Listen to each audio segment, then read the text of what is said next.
Aqui para vocês essas 4 opções de carteiras de fundos base 10, aqueles fundos que negociam em torno de R$10 e vocês votaram, aliás, uma votação bem expressiva e maciça na carteira número 1, que tem aí MXRF11, ALZM11, AJFI11 e GARI11. E como eu prometi, eu comentei essa carteira numa sequência de vídeos lá nos stories do Instagram. E aí eu abri uma caixinha perguntando, vocês querem que a gente comente as demais carteiras? Se sim, a gente vai levar esse vídeo para o YouTube e teve uma votação bem grande também para trazer. Então eu vou comentar as outras 2 carteiras, tá? E se vocês quiserem que a gente comente a 4ª carteira, a outra opção que não está sendo comentada nesse vídeo, também deixa aí nos comentários, ok? Então vamos lá, vamos falar aí dessa segunda opção de carteira que teve ali como principais ativos, né? O BTCI11, o SPXS11, o BBIG11 e o EVBI11. Então vamos lá, MXRF11, fundo de papel que negocia aí com um dividend yield de 1,04%, um PVP de 0,99 e aqui um aspecto importante, né? Um fundo de papel negociando aí com o PVP de 0,99 é interessante para você precificar, ok? 180 mil cotistas, né? Então esse é um fundo bastante grande, ele tem ali um PL bastante grande, tem um perfil de crédito high grade, tá? Se a gente observar a carteira, ela tem uma taxa média hoje aí de IPCA mais 7% para 72% do portfólio, CDI mais 2,8%, 25%. Esse é um fundo, como eu comentei, bastante líquido e bem diversificado, né? Isso eu gosto muito de observar nos fundos, tá? No caso aqui do BTCI, a maior posição que ele tem em carteira é o CRI Casa, só 6,7% do PL, então isso é bastante importante, caso dê problema nessa operação, não vai afetar demais o seu rendimento, então presta atenção nisso sempre que você for olhar para o fundo de papel. Então, na minha concepção, BTCI, ok, ativo interessante para você ter no seu portfólio, então coloca aí na sua watchlist de estudo. Segundo ativo dessa carteira, SPXS11, né? Esse aqui é um hedge fund lá da SPX, um fundo mais recente, tá? Mas vem entregando um dividend yield bem legal, 12,25%, PVP atual de 0,97, então tem um descontinho. Lembrando novamente, para fundo de papel, para fundo de fundos, para hedge fund, o PVP é uma boa métrica aí para você precificar. Esse fundo, como eu falei, é menorzinho, tem 18 mil cotistas apenas. É aquele tipo de ativo que tem um mandato mais amplo, ele pode colocar dentro do portfólio vários tipos ali de segmentos do setor imobiliário. Hoje, como é que tá a carteira desse cara aqui? Ele tá com 74% em CRIs, dívida imobiliária, 15% em fundos imobiliários, 4% em ações. Então olha que legal, ele de fato, na prática, esse portfólio bem vasto, tá? E um ponto que me atrai bastante nesse fundo, ele tem uma taxa de administração de apenas 0,8%, é a menor do segmento de hedge funds, tem também uma taxa de performance de 20% ali, mas isso eu acho positivo. A performance só acontece se o fundo realmente for bem, se ele não for bem, não vai ter taxa de performance. Então esse é um fundo que me agrada, eu também acho legal, mas aqui tem um asterisco, fundo menor, fundo que tem uma liquidez mais baixa, então presta atenção nisso, pode ser prejudicial aí para o seu tipo de investimento, ok?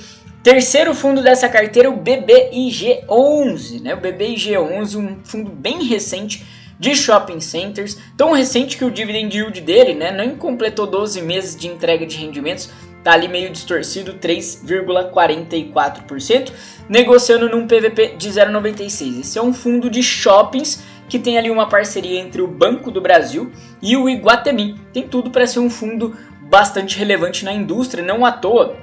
Ele já tem aí um patrimônio, né, de mais de 700 milhões de reais, já nasceu bastante grande, conta aí hoje já com 16 mil cotistas, tá? Qual que é a ideia da gestão para esse fundo aqui? É sempre atuar com aquele público-alvo A e B e localização sempre com maior concentração de renda. Então são aqueles ativos, né, voltados ali para um público que consome um tipo de produto de mais alto nível. Hoje esse fundo só tem um ativo no portfólio, que é o Rio Sul.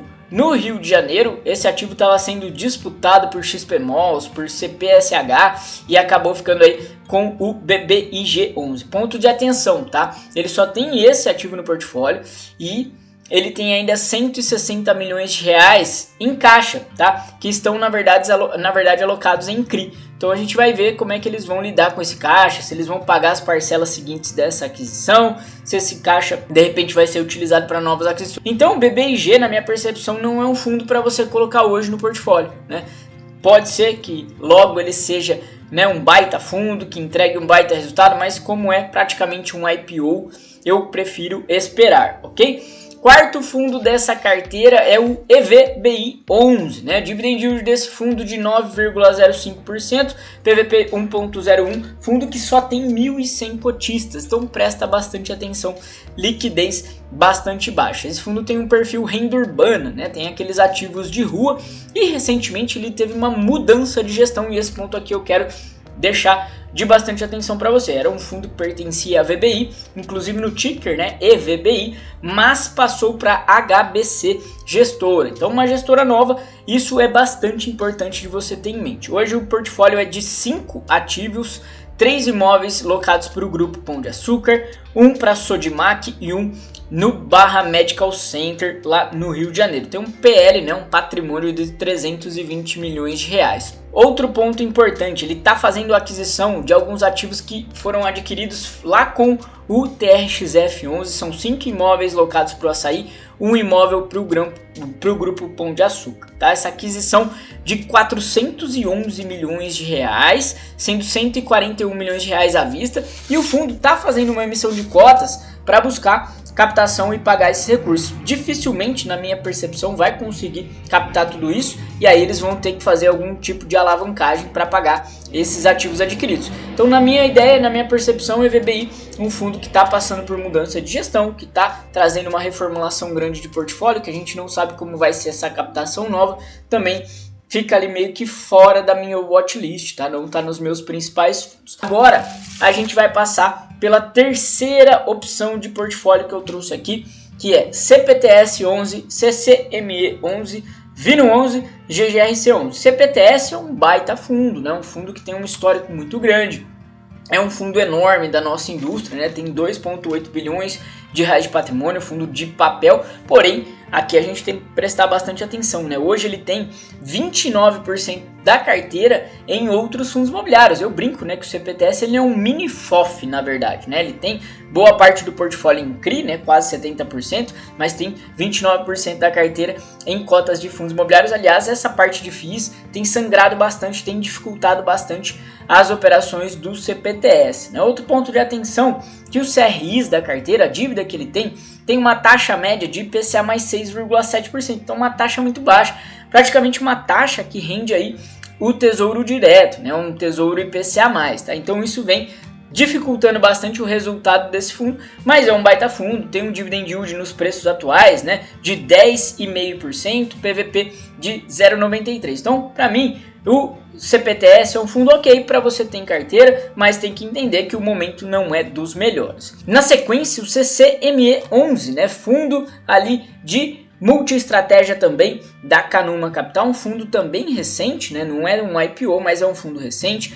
Tem um dividend yield atual de 11,6%, um PVP de 0,92%. Aliás, normalmente esse fundo negocia com ágio, né? E ultimamente ele está negociando aí com certo deságio. Tem 4.500 cotistas só, então presta atenção também nessa questão de número de cotistas, mas a liquidez dele é boa, né? Ele negocia mais de 850 mil reais por dia. O portfólio dele, aqui também a gente vê aquela questão de um mandato, né, bastante amplo e colocado em prática. Ele tem 46% da carteira em CRI com uma taxa média de CDI mais 2,9 para 67% da carteira e 33% da carteira em IPCA mais 9,6%. Então olha só, taxas muito boas e uma composição bastante grande do portfólio em CDI. E a gente sabe, né, que o CDI tende a caminhar para valores mais altos, aspecto bastante positivo aqui para o CCME 11, tá? Ele ainda tem 31% da carteira em 3 ativos de imóveis, né, ativos reais, imóveis diretamente,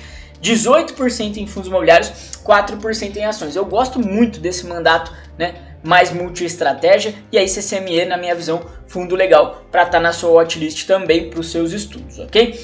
Terceiro fundo da carteira, Vino 11, fundo de escritórios, está com dividend yield de 11,7%, mas muito em função do preço muito amassado no mercado, ele negocia a um PVP de 0,55%, Esse aqui é um fundo bastante grande, né? Tem 154 mil cotistas, mas assim, é um fundo com vários problemas, né, pessoal? Esse aqui, acho que tem uma red flag bastante grande, né? Ele tem, por exemplo, 44% da receita advindo de um único ativo, que é o imóvel que está alocado para a Globo. Inclusive, saiu um burburinho de que a Globo teria ali uma pretensão de romper esse contrato. Seria terrível, né, para o Vino 11. Lembrando, claro, que é um contrato atípico, tem multa bastante forte, mas ainda assim isso soa muito ruim para o fundo, tá? Outro ponto importante é que o fundo tem uma alavancagem enorme, né? Ele tem uma alavancagem de 54% se a gente considerar o valor do passivo frente ao patrimônio líquido. Eu acho muito grande, né? Uma alavancagem que não me deixa confortável. E por fim, né, é bom lembrar, o Vino ele veio com uma proposta de ser voltado para ativos boutique, né, quando foi criado o fundo,